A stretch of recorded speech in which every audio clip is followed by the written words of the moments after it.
Bonjour à tous, je m'appelle Isabelle Plante, je suis directrice du CIAP, le Centre intersectoriel d'analyse des perturbateurs endocriniens, donc qui organise l'événement aujourd'hui. Je suis aussi professeure titulaire à l'INRS, donc l'Institut national de la recherche scientifique au Centre Armand Frappier, Santé et Biotechnologie. Donc, le CIAP, en fait, c'est un regroupement intersectoriel qui s'intéresse finalement aux perturbateurs endocriniens. Donc, notre but est vraiment d'en parler au public, de faire un peu de la recherche, en fait, de regrouper tous les chercheurs aussi qui s'intéressent au SIAP.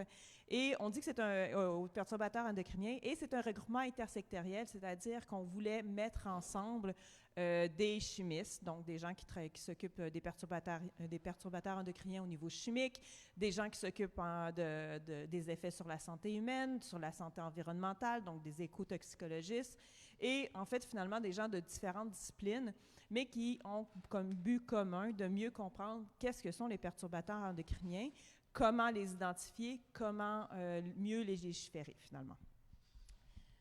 Donc, vous êtes présentement au deuxième café scientifique. Donc, on a eu un premier café scientifique à l'automne qui s'est déroulé à Québec au Musée de la Civilisation et qui portait sur les effets des perturbateurs endocriniens sur les inégalités sociales. Aujourd'hui, on s'intéresse un petit peu plus sur les façons de mieux gérer les perturbateurs endocriniens et les solutions, en fait, pour un peu mieux gérer les perturbateurs endocriniens.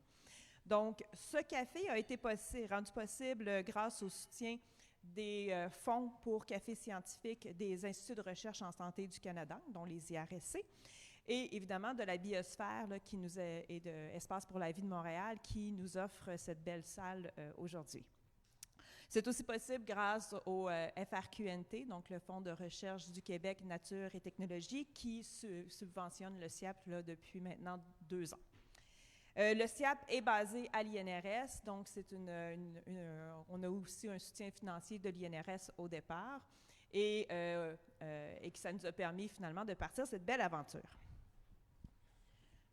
Le café scientifique qui s'est déroulé à Québec au mois d'octobre dernier est aussi disponible sur Internet. Donc, si vous voulez, sur la chaîne YouTube du CIAP, donc si c'était un événement qui peut vous intéresser, vous pouvez aller le visionner en tout temps.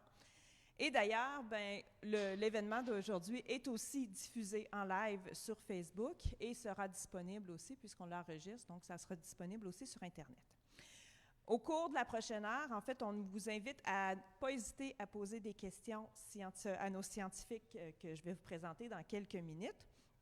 Il n'y a pas vraiment de période de questions en tant que telle. L'idée, c'est vraiment d'avoir une discussion avec vous. Donc, dès que vous avez une question, vous pouvez la poser tout simplement. On vous demande de rester respectueux parce que vous pouvez être en désaccord ou en accord avec certains propos de certaines personnes, mais on vous demande de discuter des propos et non de la personne, s'il vous plaît. Donc, vous pouvez réagir aux propos que vous entendez, mais on vous demande de rester, s'il vous plaît, respectueux des opinions des autres. Puis comme le café scientifique est diffusé en Zoom, juste vous préciser que la captation capte les gens à l'avant, ne capte pas les gens dans la salle. Donc, n'hésitez pas, là, vous resterez tous anonymes. Mais on vous demande, s'il vous plaît, d'éviter de trop circuler pour ne pas déranger la diffusion, s'il vous plaît. OK, donc sans plus tarder, je vais commencer par vous présenter nos panélistes. Comme je vous ai dit, moi, je m'appelle Isabelle Plante, je travaille à l'INRS. Mes intérêts de recherche, c'est de comprendre les effets des perturbateurs endocriniens sur le développement de la glande mammaire et les associations possibles qu'on pourrait en faire avec le cancer du sein. On a Lise Parent, qui était une de nos panélistes, qui s'excuse. Elle a eu des problèmes au niveau familial. Elle aurait beaucoup aimé être avec nous, mais elle ne pourrait pas être avec nous aujourd'hui. Donc, on la salue quand même si elle nous écoute. Et bien, je vais vous présenter nos deux panélistes. D'abord, Nathalie Robitaille et Stéphane Bayenne. Peut-être vous dire quelques mots sur Nathalie en premier et Stéphane après pour expliquer un peu vos expertises et votre cheminement, s'il vous plaît. Bien, bonjour tout le monde. Très heureuse d'être là. J'ai suivi avec beaucoup d'intérêt la naissance du CIAP et je suis très heureuse que ça existe ici au Québec. Moi, je suis inhalothérapeute de formation. J'ai une expérience de 35 ans dans le réseau de la santé et des services sociaux. Après 23 ans, j'ai travaillé 23 ans au CHUM et j'avais beaucoup je dirais, de préoccupations, même je dirais, j'étais vraiment inquiète de voir à quel point on gaspillait des ressources, on polluait, l'impact aussi de l'environnement sur la santé. J'étais très engagée socialement aussi. J'ai 15 ans de bénévolat scolaire. J'ai beaucoup fait de bénévolat aussi dans des organismes en environnement, en santé. Et j'ai participé, en fait, au premier conseil d'administration de l'organisme Synergie Santé-Environnement. J'ai décidé de quitter le CHUM et de devenir conseillère en santé environnementale pour Synergie Santé-Environnement SSE. Et je l'ai dirigée jusqu'à tout récemment.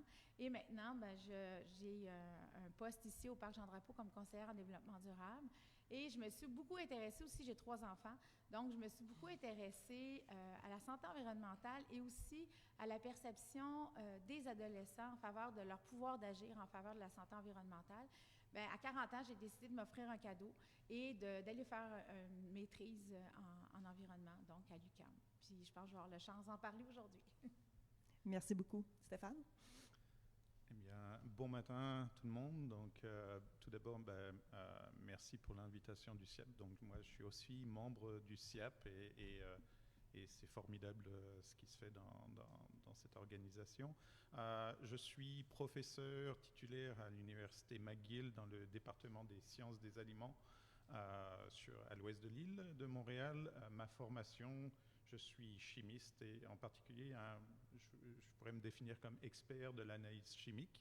Et ça va faire une vingtaine d'années où mes travaux, on s'intéresse à traquer les substances chimiques dans toutes sortes de matrices. J'ai travaillé sur les aliments, beaucoup sur les aliments, donc traquer toutes sortes de contaminants dans les aliments, mais aussi dans l'environnement, puisque souvent on se rend compte que l'interface entre l'alimentation et l'environnement, elle est très mince et beaucoup de choses qu'on a dans l'environnement va se retrouver dans notre assiette à un moment donné. Donc, j'enseigne à l'Université McGill pas mal de choses sur les contaminants, comment gérer les contaminants, comment détecter les contaminants, et c'est aussi le thème de notre recherche dans mon laboratoire.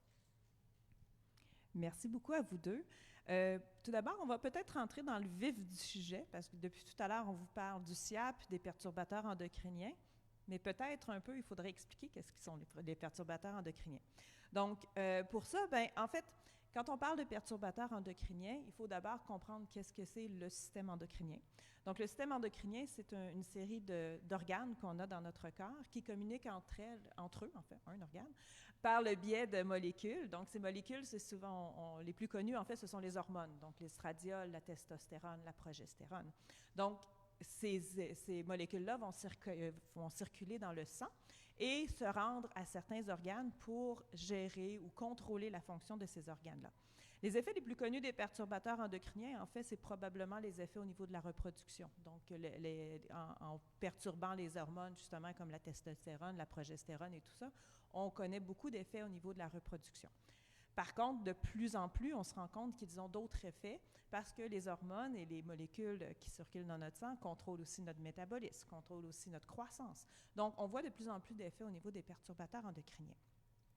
Donc, peut-être une question qui peut s'adresser à nos deux panélistes. Les perturbateurs endocriniens, où est-ce qu'on les retrouve? D'où proviennent-ils? Voulez-vous aller? Je peux... Bon, allez-y, allez-y. En fait, ils se retrouvent partout. Ils se retrouvent autant dans ce qu'on consomme, dans les produits cosmétiques. Moi, j'ai travaillé dans le réseau de la santé. Il y en a aussi dans les plastiques, dans les produits nettoyants. Donc, il y en a un peu partout. Puis, je pense qu'il est important, c'est de prendre connaissance qu'ils sont partout, mais de prendre connaissance surtout qu'il y a des options, des solutions pour réduire notre exposition. Je pense que ça serait ça. En tout cas, c'est le message que j'avais. Peut-être que je vais trop loin, puis Continue. un peu plus à la question, mais je pense qu'ils sont partout. Mais il y a vraiment des produits qui en contiennent beaucoup moins, puis je pense qu'il faut être conscient de ces choix-là. Oui, je vais faire écho à ce qui se dit. Donc, À nouveau, nous, on travaille beaucoup sur la détection de contaminants chimiques. Et en fait, on se rend compte qu'il y a beaucoup de ces contaminants chimiques qui sont aussi perturbateurs endocriniens. Et ces contaminants chimiques qu'on retrouve dans les aliments, les sources, ça va être, comme je le mentionnais un peu plus tôt, ça peut être l'environnement. C'est-à-dire qu'il y a beaucoup de choses nos polluants dans l'environnement, souvent on se rend compte qu'on va les retrouver et sauter dans les aliments. Ça va à la fois tout ce qu'on pense dans l'agriculture, mais ça peut être aussi de la contamination, de la pollution. Donc on les retrouve par ce biais. Et puis il y a plein d'autres chemins que ça va arriver dans notre assiette. Évidemment, un des premiers que peut-être vous pourriez penser, c'est ce qu'on appelle le contact alimentaire, c'est-à-dire que le contact entre les aliments et l'emballage, les matériaux de tous les jours. Donc, on sait qu'il y a beaucoup de ces substances qui vont sauter du contact alimentaire dans nos aliments. Et souvent, et je vais reprendre, les aliments sont une grande source d'exposition pour l'être humain. Si je peux me permettre aussi, ils sont souvent cachés. En fait, comme par exemple dans les produits cosmétiques ou dans les produits de nettoyage, on va voir le mot fragrance. Donc, quand on voit le mot fragrance, en fait, ça sous-entend qu'il y a des phtalates, donc des perturbateurs endocriniens. Quand on choisit, par exemple, une peinture qui est sans moisissure pour la cuisine, c'est parce qu'il y a des pesticides dans cette peinture-là. Donc, ils sont souvent cachés, ces perturbateurs-là. Donc, il faut les découvrir, les traquer. Donc, Stéphane, tu as parlé un petit peu de l'alimentation. Est-ce qu'on a d'autres façons d'être exposé aux perturbateurs endocriniens ou c'est uniquement par l'alimentation ou les cosmétiques? Ça va dépendre des substances. Et à nouveau, une réponse simple n'est pas simple puisque déjà, on en a des centaines de perturbateurs endocriniens. Donc, à chaque substance, on va avoir un profil différent. Si on parle des BPC, je peux vous expliquer un peu d'où ils viennent, mais donc, ou de certains autres. C'est sûr que l'alimentation est connue comme étant une source principale, mais après, on a d'autres sources d'exposition, que ce soit par l'air, et ça pourrait être aussi au niveau du travail. Donc il y a des gens, par leur travail, sont exposés à certains composés de manière très, très importante. Donc il y a plein de sources. Et puis la dernière source, c'est par la peau, le transfert à travers la peau. Et on a aussi certains composés qui vont être traverser la voie dermale. C'est assez connu. Puis il y en a d'autres sources, par exemple, on sait par exemple le triclosan, une substance, elle est dans notre pâte pour se brosser les dents tous les matins, donc c'est une autre voie d'exposition aussi. Merci. Mais je vais en profiter pour vous présenter Bernard Robert, notre troisième panéliste qui vient de se joindre à nous.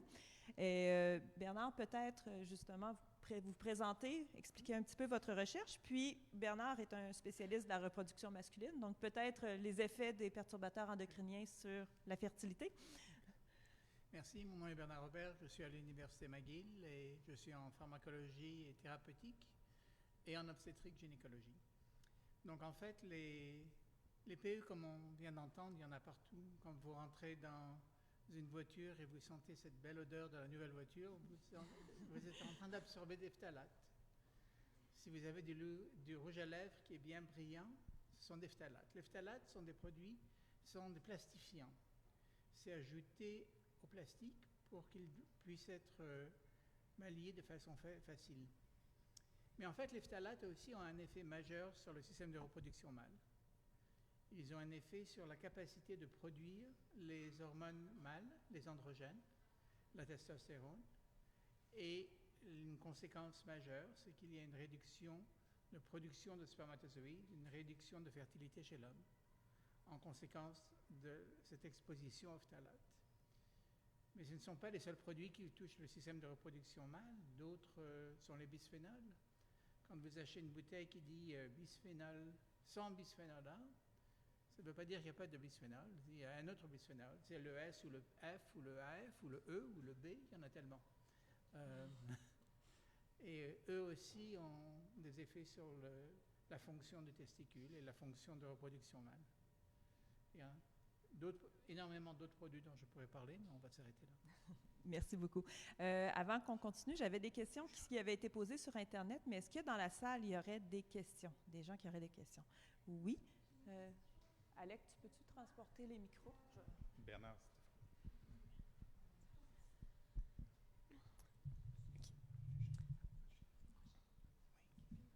Ok, moi j'avais une question au niveau alimentaire sur les poissons, par exemple le saumon, parce que on sait qu'il filtre beaucoup d'eau et que dans l'eau il y a aussi parfois des microplastiques, etc., et puis d'autres perturbateurs endocriniens. Puis en plus de ça, après il est souvent enroulé dans du plastique aussi. Donc je voulais savoir si dans la recherche on avait découvert peut-être que le saumon pouvait peut-être contenir plus de perturbateurs endocriniens, ou bien si en consommer trop souvent, ça pouvait peut-être augmenter notre risque ou notre exposition. Merci pour la question. Mais j'ai fait des travaux sur le saumon il y a quelques années et en effet, on avait trouvé des perturbateurs endocriniens à plus haute concentration dans le saumon par rapport à d'autres poissons. C'était déjà il y a 10-15 ans de ça. Les composés dont on parle, c'était par exemple des retardateurs de flamme, donc des composés par exemple qui vont être dans pas mal de matériaux tout autour de nous, qui sont là pour arrêter un incendie au cas où, pour pas qu'il y ait quelque chose des dommages trop importants. Mais ces composés, on les retrouve pas mal dans l'environnement et on avait trouvé des niveaux élevés dans le saumon. La raison pour ça, c'est pas forcément l'accumulation depuis l'eau, mais souvent, dans ce cas-là, c'était parce que le saumon, c'est du saumon d'élevage et qu'à cette époque-là, les pratiques ont changé, mais à cette époque-là, c'était par rapport à la nourriture qu'on donne en aquaculture au saumon qui faisait que la nourriture était déjà très contaminée. Et donc, comme c'est des composés en général qui aiment le gras, les lipides, ils sautaient très facilement dans le saumon. C'est quelque chose qui est un peu plus maîtrisé de nos jours, donc on a tendance à dire que de ce côté-là, il y a eu des actions qui ont été portées et pour améliorer justement les pratiques. Voilà. Merci beaucoup. Oui, il y a une autre question. Bonjour. Pour faire suite à la question, donc, est-ce que le saumon sauvage serait plus intéressant que le saumon, par exemple, de l'Atlantique? Tout ce qui est wild caught dans les versions. La question qui tue. À nouveau, les pratiques ont évolué. Donc, de nos jours, c'est quelque chose, on a vu des changements et vraiment, on revient à quelque chose qui est beaucoup plus maîtrisé. Donc, là-dessus, les différences sont beaucoup moins marquées de nos jours par rapport à ce qu'on a vu il y a quelques, on va dire, il y a 10-15 ans, tout à fait. Donc, j'ai pas tout à fait les dernières données, mais on a fait du travail là-dessus. Oui. OK, donc c'est zone grise. Pardon? C'est zone grise? Parce que si quelqu'un pose la question, ce serait genre, je pose la question parce que je la reçois souvent, considérant que je suis nutritionniste. Donc, c'est souvent un peu cette question qui se pose. Est-ce que c'est mieux de manger sauvage versus saumon de l'Atlantique, sans antibiotiques? Il y a quand même pas mal de choix à l'épicerie. Donc, ça serait quoi, en termes de perturbateurs endocriniens, le poisson qui va être le moins contaminé? Oui. Après les... Stéphane, quand tu vas au marché, qu'est-ce que tu achètes? Oui. Bon, je vais plutôt répondre à cette question-là. En fait, moi, ce que je vise, c'est diversifier ce qu'on mange et pas toujours prendre la même source. Okay. C'est vraiment la façon dont on tend à réagir de nos jours. Donc, je ne vais pas proposer une source plutôt qu'une autre. Au contraire, j'ai tendance à proposer de diversifier, mais par rapport à l'exposition à ces substances. Je ne parle pas d'un point de vue nutritionnel qui est évidemment un autre angle, ou je ne parle pas non plus de durabilité qui est un autre angle par rapport à la consommation de poissons. Si on parle d'exposition à des substances, j'aurais tendance à dire qu'il faut diversifier au maximum. Et pour certaines espèces, donc pas spécialement le saumon, mais par exemple, on a tendance à donner des guides pour les pêcheurs, par rapport en particulier au BPC. Donc on sait qu'il y a encore des BPC, c'est un nom de perturbateur endocrinien. Il il y a certaines doses maximum de poissons pour les pêcheurs qui doivent être consommées suivant la rivière où les personnes vont aller pêcher. Merci beaucoup. Je vais peut-être y aller une question qui s'adresse un peu plus à Nathalie. Tu as parlé tout à l'heure justement de ta maîtrise sur les polluants, sur le pouvoir d'agir. Donc, qu'est-ce que tu veux dire par le pouvoir d'agir? Quel était le but de ta recherche à ce niveau-là? En fait, le pouvoir d'agir, qui est aussi nommé empowerment en anglais, on entend peut-être plus ce terme-là, c'est vraiment la capacité qu'un individu ou une communauté peut exercer sur la nature et la définition des enjeux qui le concernent. Moi, je me suis beaucoup intéressée à cette dimension-là parce que je trouve que quand j'ai commencé ma recherche il y a 12 ans, le mot éco-anxiété n'existait pas. Sauf qu'on sait très bien que les enjeux sont complexes. Juste répondre à une question, quel poisson je choisis, c'est complexe. Alors, quand on parle de changement climatique, tout ça aux adolescents et aux enfants, c'est quand même un enjeu qui est très préoccupant. J'ai 3 enfants, j'ai fait beaucoup de bénévolat scolaire, puis c'est arrivé une fois dans une classe de première année, j'ai demandé aux enfants de fermer leurs yeux puis de me dire qu'est-ce qu'ils voyaient quand ils pensaient à l'environnement, et tout ce qui était nommé, c'était sale, pollution, de la fumée, de la maladie. Donc, je me suis dit, ça fait pas de sens. Comment on peut avoir le goût d'agir quand tout ce qu'on voit on ne peut pas se l'approprier. En fait, on a toujours envie de protéger quelque chose qu'on aime et qu'on trouve beau. Donc, je me suis vraiment intéressée, dans le fond, à qu'est-ce qu'on peut faire pour développer le pouvoir d'agir chez les adolescents. Bien, premièrement, c'est de s'intéresser à leur perception, à leur représentation de la santé et de l'environnement. Et ensuite, qu'est-ce qu'on doit développer comme outil, comme stratégie pédagogique pour leur donner l'intention d'agir, le sentiment de pouvoir d'agir, puis de passer à l'action. Donc, c'était vraiment ça le but. Donc, j'ai développé un micro-programme en santé environnementale, un peu sur plusieurs années de bénévolat scolaire. Je l'ai peaufiné et dans le cadre de ma maîtrise, en fait, je l'ai mise à l'essai et j'ai fait vivre le micro-programme à 58 élèves de 4e secondaire de l'École internationale à McMasterville. Pendant 1 an, je les ai suivis, puis je me suis vraiment intéressée au développement de leur pouvoir d'agir, mais dans une pédagogie qui est axée sur l'apprentissage expérientiel. Donc, c'était vraiment de voir, une fois que les jeunes font des activités, se mettent en action dans la problématique. On a commencé par aller faire du reboisement au Mont-Saint-Hilaire, puis ils ont adoré ça. Puis cette journée-là, le ciel était menaçant. Je me suis dit, s'il faut qu'il pleuve, qu'on soit dans le bout, je vais très mal démarrer mon projet de recherche. Mais les jeunes ont beaucoup aimé ça parce qu'ils ont dit, on a vu le début et on a eu une fin. On a vu l'impact de notre geste directement dans cette heure et demie-là, 2 heures. Donc, peut-être je pourrais en reparler tantôt en lien avec les perturbateurs endocriniens, mais c'est vraiment ça le but de ma recherche. Merci beaucoup. Je vais peut-être poser une question qui est arrivée de Céline, qui nous l'a posée sur Internet, qui parlait des filtres d'eau au Québec. Est-ce que c'est une bonne stratégie pour réduire l'exposition aux perturbateurs endocriniens? Est-ce qu'il y en a un qui... Les filtres ça dépend quel filtre.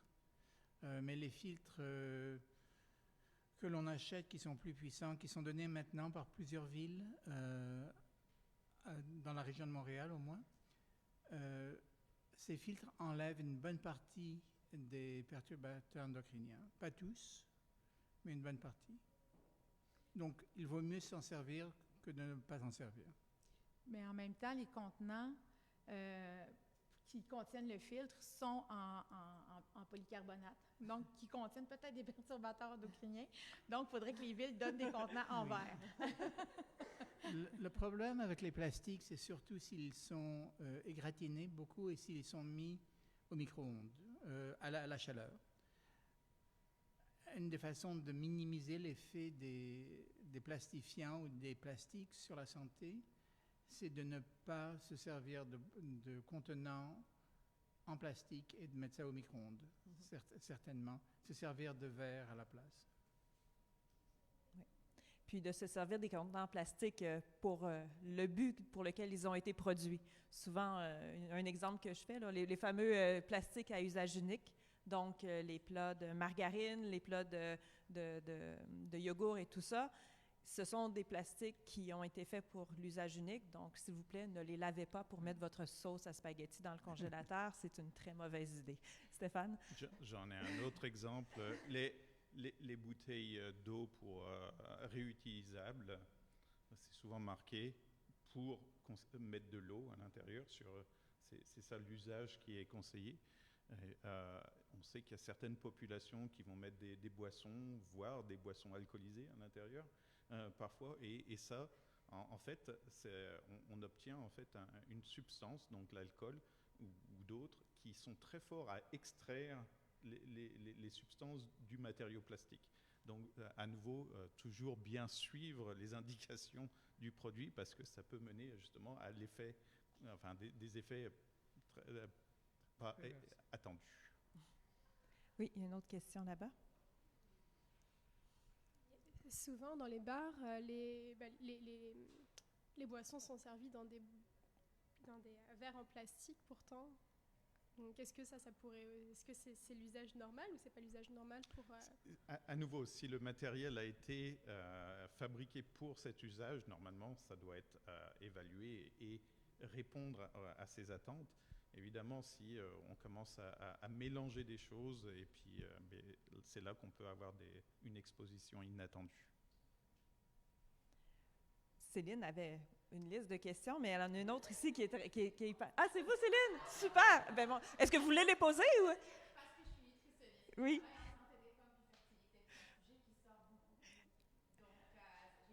Venez vous asseoir. Mais en fait, bon, ben, je vais la formuler. Celle que j'ai trouvée très particulièrement intéressante, c'est les fameux Dirty Dozen. Donc, peut-être, quels sont-ils?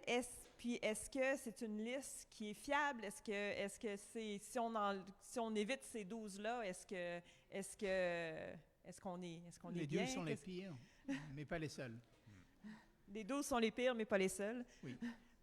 Donc, il y a évidemment le bisphénol, les retardateurs de flamme, les phtalates, les substances perfluorées, tout ce qui est utilisé, qui s'ajoute et qui peut quitter le matériel avec lequel il est fait. Donc, là, vous êtes assis sur des couches, certainement, il y a certains produits dans ces tissus qui vont sortir quand vous êtes assis dessus des poussées de retardateurs de flamme, de phtalates, toutes sortes de choses qu'on va respirer et toucher. Le but est de limiter l'usage. Le but est d'essayer d'acheter des produits où c'est clairement marqué qu'il n'y a pas de retardateur de flamme. Donc, si vous allez chez IKEA, par exemple, vous pouvez voir l'étiquette au-dessous. Ils indiquent s'il y a des retardateurs de flamme dans le couch ou non, ou dans les chaises que vous achetez ou non. Cherchez. Il faut être conscient de ce qu'on achète et comment on s'en sert. Je peux peut-être aussi prendre vos opinions là-dessus. Justement, vous parlez du pouvoir d'achat du consommateur. Est-ce que vous pensez qu'au niveau des consommateurs, est-ce qu'on a un réel pouvoir pour agir au niveau de la présence des perturbateurs endocriniens dans les produits auxquels on est exposé? Pour certains, mais pas assez. C'est-à-dire qu'il n'y a aucune obligation de la part des personnes, des compagnies qui produisent ce que l'on achète, d'identifier tout ce qu'il y a dedans.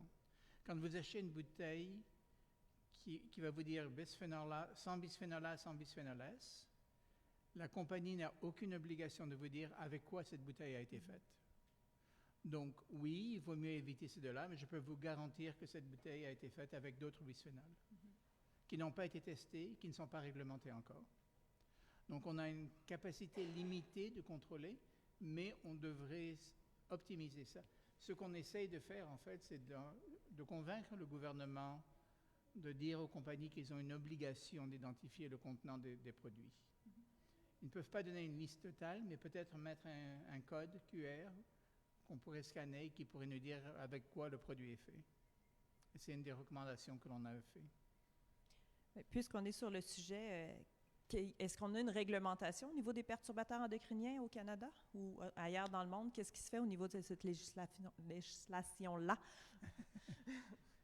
En fait, le Canada a été le premier pays à réglementer le bisphénol A. C'était en 2008, le document est sorti en 2010, la réglementation a eu lieu. On a été suivi par l'Europe et les États-Unis, mais les réglementations sont très limitées. C'est généralement un produit à la fois. Donc, ils ne vont pas réglementer tous les bisphénols, ils ne vont pas réglementer tous les phtalates. Il y en a certains qui sont réglementés. Le DEHP, par exemple, c'est un exemple qui est réglementé. Ça a été remplacé par le DINP. Les noms ne sont pas importants, mais les compagnies remplacent un par un autre.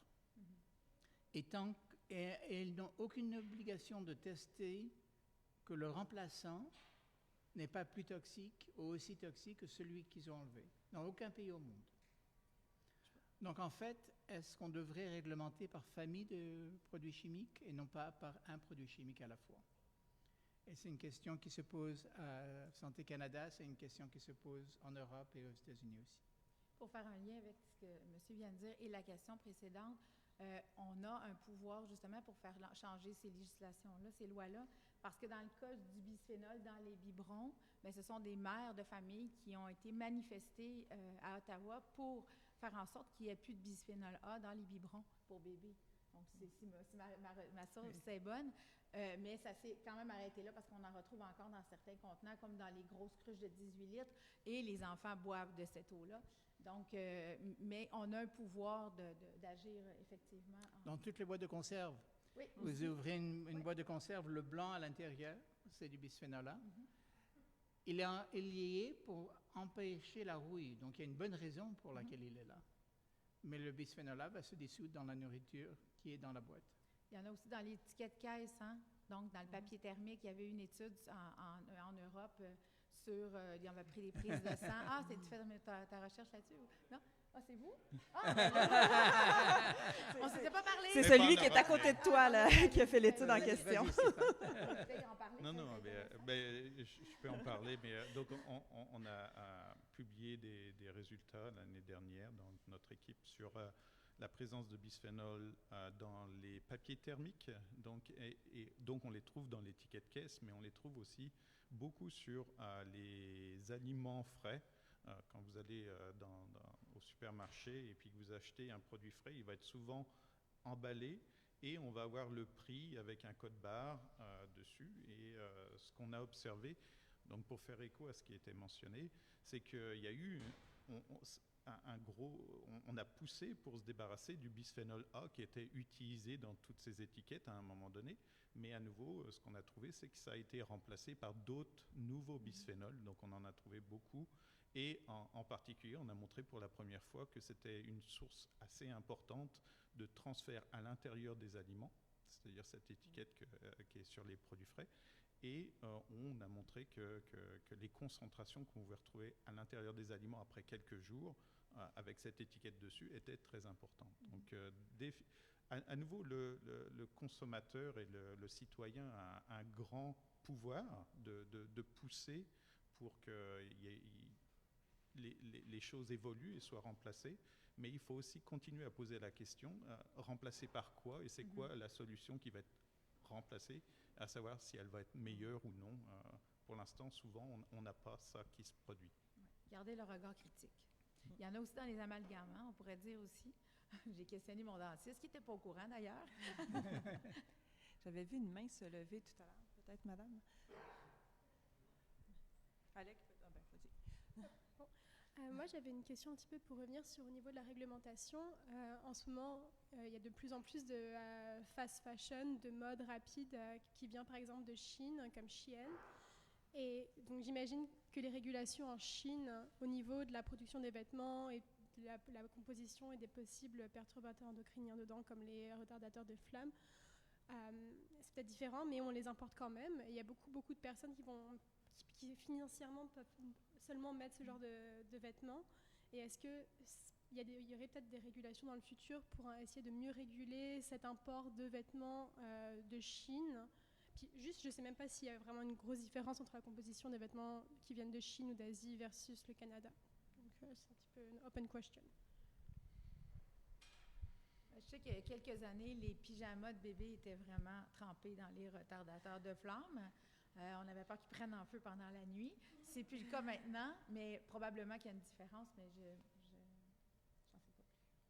Moi, je n'ai pas de données sur les vêtements, Mais bien sûr, il y a des différences de réglementation d'un pays à l'autre, ça c'est sûr. Et, et suivre cette réglementation à travers les imports, ce n'est pas une question simple, évidemment. Ouais. Un élément complémentaire peut-être, c'est que le nombre d'articles de recherche provenant de la Chine sur les perturbateurs endocriniens a augmenté de façon exponentielle dans les 10 dernières années. Donc, ils sont conscientisés beaucoup plus des problèmes en Chine qu'ils ne l'étaient, à quel point ça va avoir un impact sur ceux qui produisent les habits, les chemises, les pantalons, etc. Je ne le sais pas, mais il y a eu un changement majeur en Chine, dans un sens positif, où il y a une plus grande connaissance du problème. Je me permets d'intervenir. Je suis professeure aussi à l'INRS, chercheur, et j'ai cofondatrice du SIAP. Oui, c'est ça. Avec Isabelle, on a parti le SIAP, mais là, maintenant, c'est la présidente, la directrice. Mais bon, ce que je voulais dire, c'est, non, moi, l'année passée, j'ai acheté un pyjama en ligne, là, comme on fait, parce qu'il était bien beau pour mes enfants, puis il était écrit sur les étiquettes, là, contient des retardateurs de flamme. Fait qu'il y en a encore. D'avoir parlé beaucoup avec les gouvernements, ce que je réalise, entre autres, c'est que les gouvernements font de leur mieux pour pouvoir réguler certains contaminants, OK?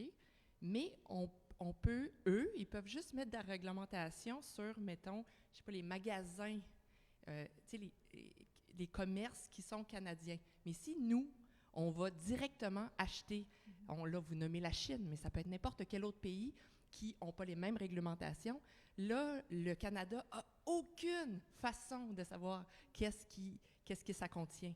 Puis ça, c'est vrai dans tous les produits. Là. Pensez à ce que vous pouvez consommer ou vous mettre ou acheter. N'importe quoi que vous achetez directement de quelqu'un d'autre, d'un autre pays, il ne va pas avoir subi ou passé à travers la réglementation. Fait que depuis, c'est ça, le fait qu'on ait l'Internet, puis tout ça, là, les gouvernements se questionnent vraiment à ça, tout cet import-là de nouvelles substances, molécules qui arrivent un peu de tout partout, qui finalement passent vraiment sous la loupe. Fait que ça, c'est quelque chose à être conscient quand nous, comme consommateurs, on fait des choix, là. Fait que c'était juste pour ajouter, puis je pense à la prochaine question. Merci Valérie. Et puis il y avait une autre question juste ici. Bonjour. Pour revenir aux fruits et légumes, donc je me demandais, en fait j'ai deux questions.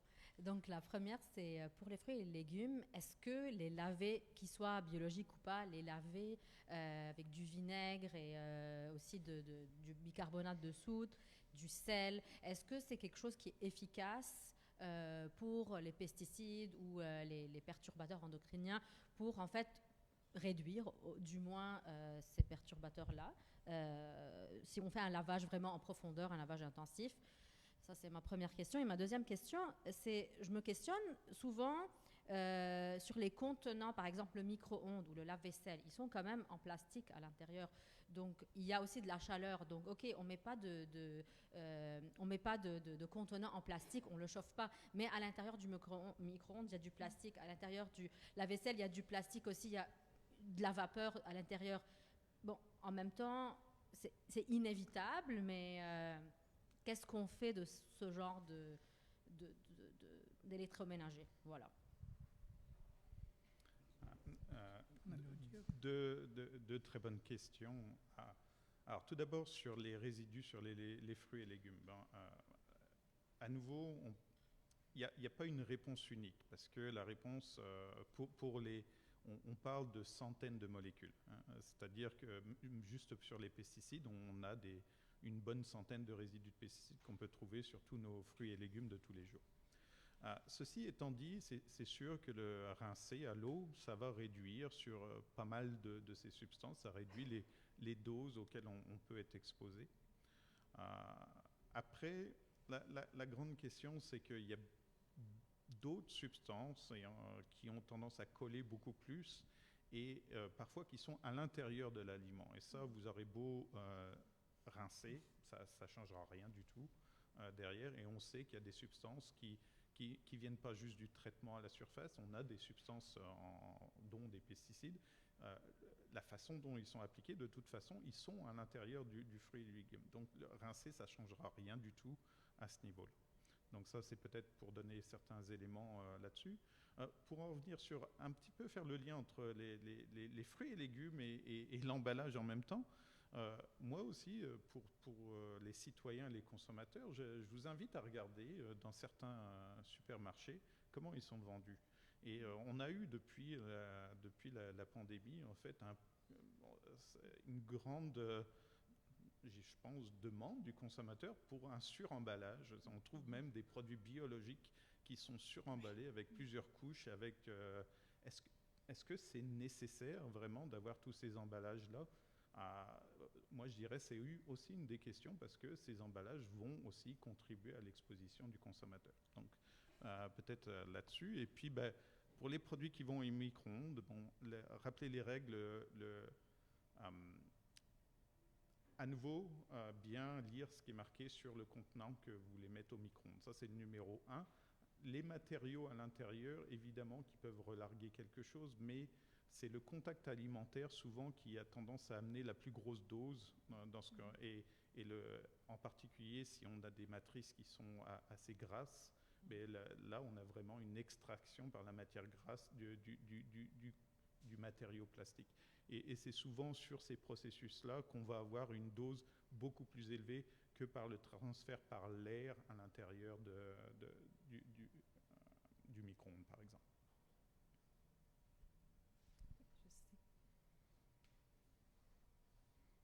Alors, ma question, c'est plus générale. En fait, j'aimerais savoir quel est le lien entre nous, comme des chercheurs, et les pouvoirs publics.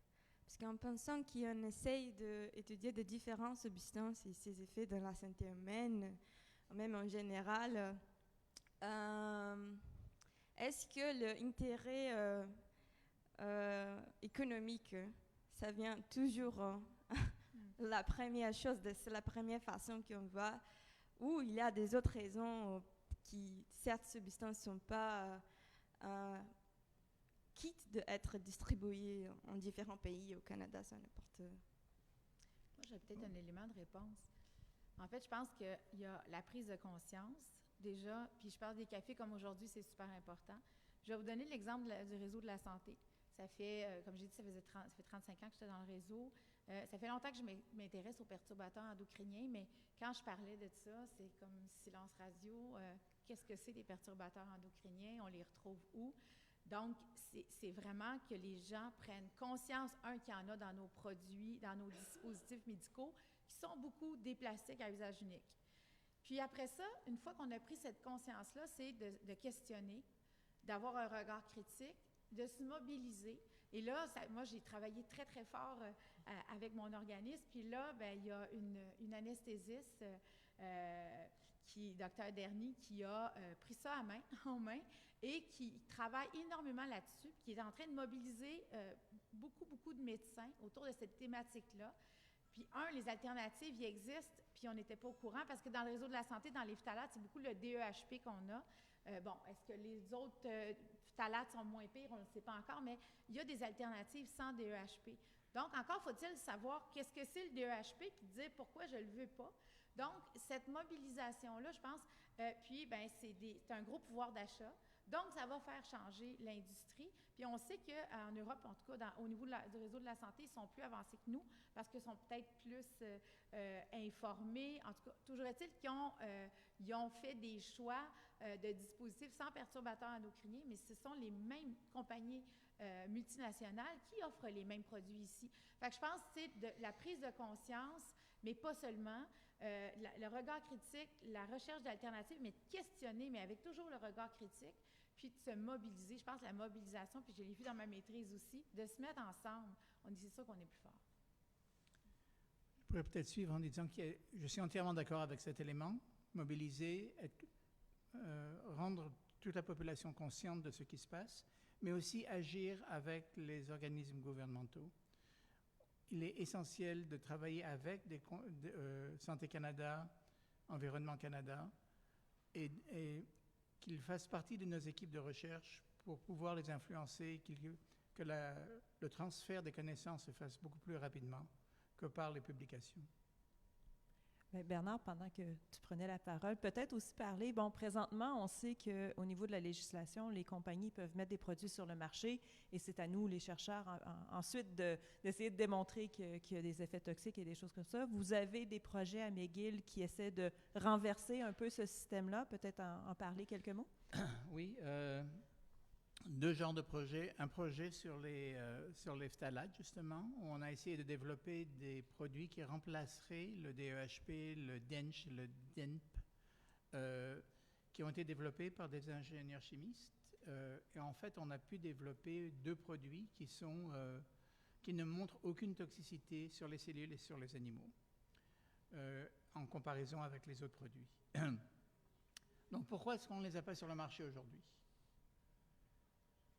Il n'y a aucune obligation pour les compagnies de changer. Si elles ont déjà une ligne de production et ça marche avec ce qu'ils font, il n'y a aucune raison pour laquelle ils vont changer parce que ça va leur coûter cher de changer.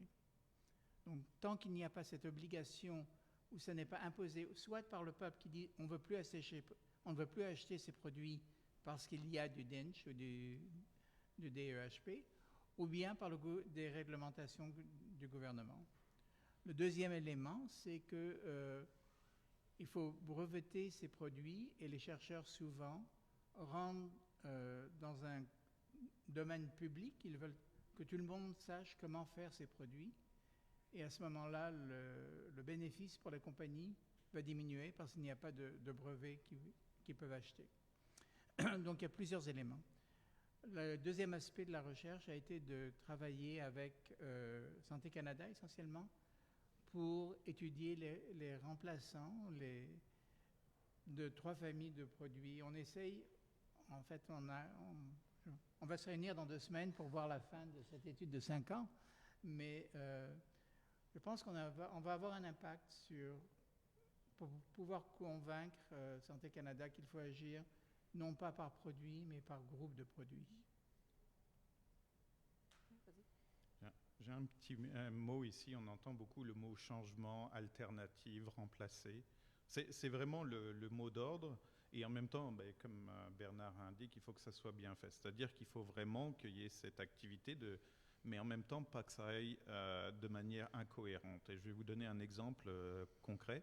On est dans un endroit où on se débarrasse des plastiques à usage unique à l'heure actuelle. Et je peux vous dire, on fait des travaux, nous, sur tout ce qui remplace, c'est-à-dire les boîtes en carton au restaurant. Maintenant, vous allez avoir à la place d'une boîte en plastique, on détecte ce qu'on appelle des polluants éternels, ce qu'on appelle les PFAS. On les trouve en particulier dans les boîtes à emporter. Donc, on a une bonne solution de vouloir se déplacer, changer, mais en même temps, à nouveau, le remplacement, on le comprend encore mal et on passe à travers quelque chose qui va créer un autre problème à côté. Donc, c'est pour ça que vraiment travailler de manière cohérente avec toutes les parties prenantes, c'est vraiment le plus important. Ces boîtes en carton, en fait, si vous voyez, à l'intérieur de ces boîtes, il y a une surface luisante. C'est pour que ce qu'il y a comme liquide ne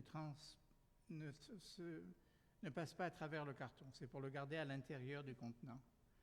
Et cette surface luisante, ce sont les PFAS, les produits éternels qu'on retrouve dans toute une série de produits dans notre vie, Tefal, etc.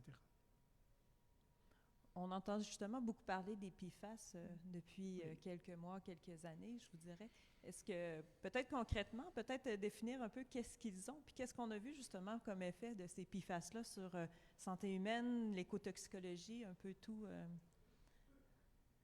Stéphane te sourit. Je vais répondre à la question. C'est qui? Après, donc, on travaille un peu dessus. Il y a quelques années, quand j'avais commencé, on détectait 2 de ces composés-là. À l'heure actuelle, on parle de plusieurs milliers de ces substances. Donc, juste pour éclaircir, donc ces PFAS, c'est devenu un sujet très complexe parce qu'on en a plusieurs principaux, mais on en a, plus on regarde, plus il y en a beaucoup. qui sont présentes dans notre vie de tous les jours et on en trouve un peu partout. Alors, d'un point de vue chimique, ils sont très intéressants puisque c'est des molécules qui détestent l'eau et qui détestent le gras. Donc, ils ont un pouvoir de repousser toutes ces matériaux, toutes ces substances. Donc c'est pour ça qu'on les retrouve dans certains emballages alimentaires, parce qu'à nouveau, ils vont repousser, surtout quand la nourriture est chaude, repousser le gras et l'eau pour pas que ça se casse, mais on les retrouve dans beaucoup de nos matériaux de tous les jours pour ces propriétés-là. Et puis, je ne sais pas sur les aspects toxicologiques. Hein. Il y a des liens avec l'obésité qui ont été bien établis, des liens avec l'infertilité, et les liens avec le système nerveux sont plus faibles. Mais avec les deux autres, les liens sont très forts. Mais le problème, c'est qu'on ne peut pas s'en débarrasser. Ils sont tellement bien construits comme molécules on n'a pas les enzymes, on n'a pas le processus interne ou environnemental pour décomposer ces produits. C'est pour ça qu'ils appellent ça les forever chemicals. Peut-être justement, là, on parle beaucoup d'actions pour essayer de se débarrasser. Le thème, en fait, aujourd'hui, c'est vraiment quelles sont les solutions. Donc, peut-être vous entendre un peu, justement, en tant que consommateur ou en tant que citoyen, quelles sont les mesures qu'on peut prendre pour réduire ou diminuer notre exposition aux perturbateurs endocriniens de façon générale? Quelles sont les actions? Quel est notre pouvoir pour face à la situation? Bien, je pense qu'il faut juste réduire complètement. Justement, peut-être pas opter pour les petites boîtes en carton pour apporter, mais utiliser peut-être, je sais qu'à certains endroits, on peut apporter nos contenants en verre, par exemple, si on prend cet exemple-là. Puis, je reviens encore à se questionner, lire les ingrédients. Je vais juste dire un petit mot par rapport à ma recherche de maîtrise. En fait, dans le cadre du microprogramme, il y a eu un cours où on a parlé des perturbateurs endocriniens. Donc, à des ados de 12 ans, à peu près 12-13 ans. Là, je me suis dit, c'est certain qu'à la fin du cours, ils vont être complètement découragés. Donc, il faut que je trouve une façon d'amener un côté positif à cette présentation-là. Donc, il y a eu une intervenante du Réseau des femmes en environnement qui est venue faire la grande présentation et on était dans un labo de sciences et à la fin, on a fabriqué un baume à lèvres écologique. Donc, ils ont vu que, bon, premièrement, on lit les ingrédients. OK, ces ingrédients-là sont préoccupants. C'est difficile de dire que cette substance-là va créer tel problème parce qu'on vit dans une soupe chimique. Mais je suis capable de faire moi-même, à 12-13 ans, un baume à lèvres écologique. Donc, on a fait ça. Ils sont ressortis du cours avec leur baume à lèvres et là, tous les cas en voulaient un. Et dans le cadre de ma recherche, j'ai vu que ça a été un long processus. J'ai recommuniqué avec certains étudiants 10 ans plus tard, puis on m'a rappelé cet exemple-là. Ils m'ont dit c'était vraiment stimulant, c'était positif comme micro-programme. Puis pourtant, on a abordé des thématiques tellement décourageantes. Mais l'histoire du baume à lèvres, juste de dire je suis conscient maintenant, je lis les ingrédients et je suis capable, moi, de réduire mon exposition. Fait que je pense que ça peut être un élément de réponse. Est-ce que vous voulez ajouter, Bernard? On a parlé de plusieurs actes qu'on peut prendre aujourd'hui. Par exemple, nos bouteilles d'eau devraient être en verre ou en métal. Ne pas se servir de plastique pour le micro-ondes. Ne pas réutiliser des produits quand il faut s'en servir une fois. Lire les étiquettes. Ne pas chercher à acheter Quand vous achetez des maquillants, essayez de voir ce qu'il y a dedans. Le plus luisant c'est pas bon. trop de phtalates, c'est beau peut-être, mais c'est pas bon. Il y a des actions qu'on peut prendre. Il faut être conscient de ce que l'on fait à chaque moment, essentiellement. Mais ça ne veut pas dire qu'on ne peut rien faire. Il faut simplement être conscient des décisions qu'on prend. Et un autre élément important, c'est le fait que l'on peut mesurer ces produits dans la nourriture, dans l'environnement, dans l'air, dans la poussière, etc., ne veut pas dire que tout ce que l'on mesure a un effet néfaste. il y a certaines concentrations qui sont tellement basses que, oui, c'est vrai, elles sont là, mais peut-être qu'elles n'ont aucun effet. Et on n'a pas étudié tous les effets de tous ces produits-là. Donc, dire que parce que c'est là, c'est néfaste, pas nécessairement. Dans certains cas, on sait que ça l'est.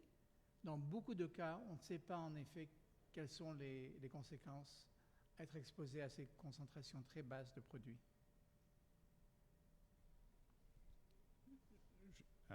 Je voulais juste me permettre de dire, pour les bouteilles en plastique, oui, enfin le verre et le métal, il y a quand même une raison pour laquelle aussi on s'est déplacé vers des bouteilles en plastique dans pas mal de choses dans notre société.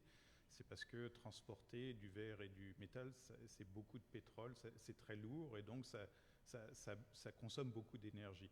Donc, je suis tout à fait d'accord qu'en même temps, c'est intéressant d'un point de vue exposition, mais en même temps, ça revient exactement à cette question. C'est toujours se questionner, est-ce que j'ai vraiment besoin de ça?